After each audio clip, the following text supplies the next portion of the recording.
Hey guys, ngayong araw na to ay gagawa tayo ng seafood paella. Nasaganang-sagana sa iba't ibang klase ng seafood toppings. At ito yung kumpletong listahan ng mga ingredients kasama ang sukat ng bawat isa.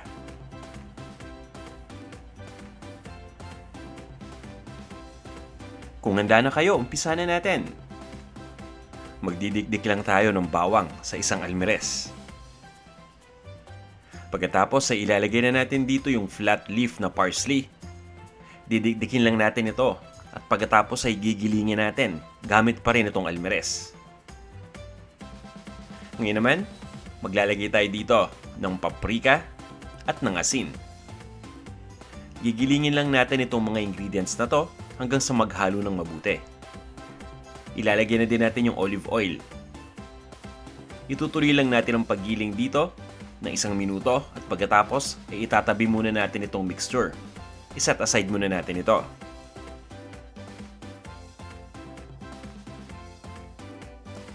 Ngayon naman guys ay iro-roast lang natin itong red bell pepper. Pwede natin itong ilagay sa oven para ma-roast o pwede tayong gumamit dito ng torch para mas mapabilis. Siguraduhin lang natin na gagawin natin ito sa magkabilang bahagi nitong red bell pepper. At pagkatapos ay hihiwain lang natin ito into strips. At i-set aside muna natin. Ngayon naman guys ay magpapainit lang tayo ng olive oil sa isang paellera o sa isang malapad na pan. Pagkatapos ay ipapan fry lang natin dito yung hipon. Lulutuin lang natin yung hipon dito ng 1 minuto bawat side.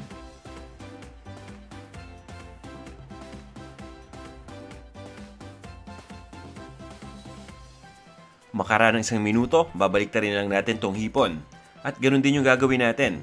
Lulutuin natin ng 1 minuto uli yung kabilang side nito.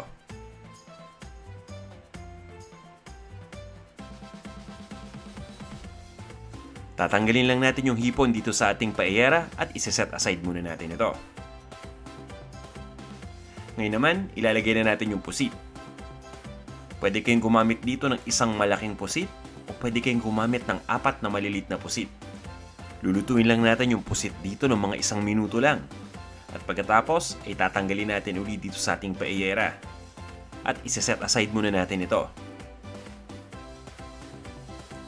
Ngayon naman guys, ilalagay na natin yung sibuyas. Sibuyas na dilaw ang gamit ko dito. Igigisa lang natin ito.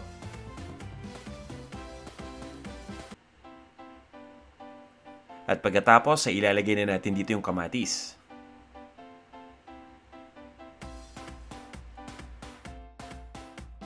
Itutuloy lang natin ang pagluto hanggang sa lumambot na yung sibuyas at yung kamatis. Pagkatapos ay ilalagay na natin dito yung mixture ng bawang, ng flat leaf parsley, paprika, asin, pati na rin ang olive oil na giniling natin sa almirez. At guys, may isa pa tayong shortcut dito. Kung gusto ninyong mapabilis, pwede kayong gumamit ng food processor sa paggiling at sa paghalo ng mga ingredients na to instead na gumamit kayo ng almirez. Sa puntong ito, pwede na nating ilagay yung ating frozen na green peas. Haluin lang natin at lulutuin lang natin ito ng 1 minuto.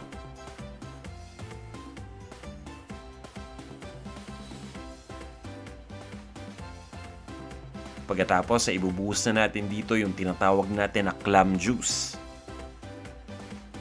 Pati na rin yung tubig. Papabayaan lang natin na kumulo itong mixture. At once na kumulo na yung mixture, ilalagay na natin dito yung ating saffron. Napaka-importante nitong ingredient na to para dito sa ating seafood paella. Dahil nagbibigay ito ng napakabangong amoy at nagpapasarap pa ito.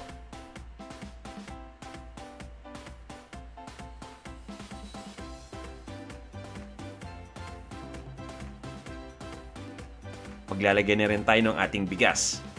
Ang gamit ko dito yung tinatawag natin na kalaspara rice at ito yon.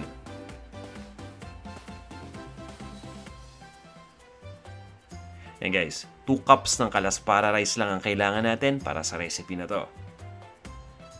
Pagkatapos ay hahaluin lang natin dahan-dahan Siguraduhin lang natin na nag-mix mabuti o nag-blend mabuti yung mga ingredients na nilagay natin dito. At pagkatapos nito ay papabayaan na nating maluto yung bigas.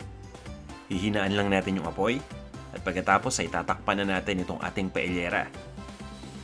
Lutuin lang natin ito ng 18 to 20 minutes o hanggang sa maging tamang-tama lang yung pagkakaluto dun sa bigas.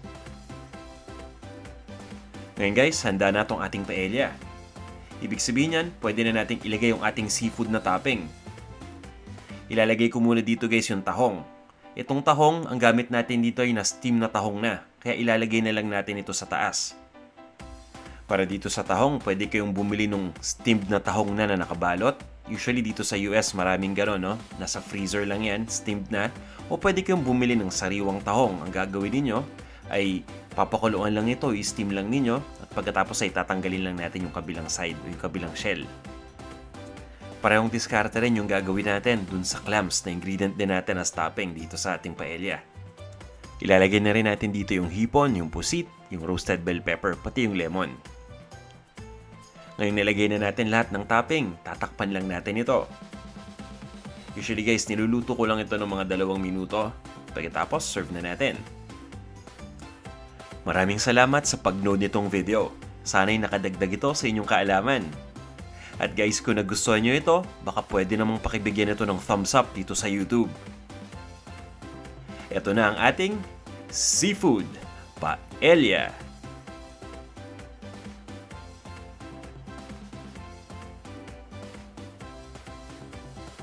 Kain na tayo!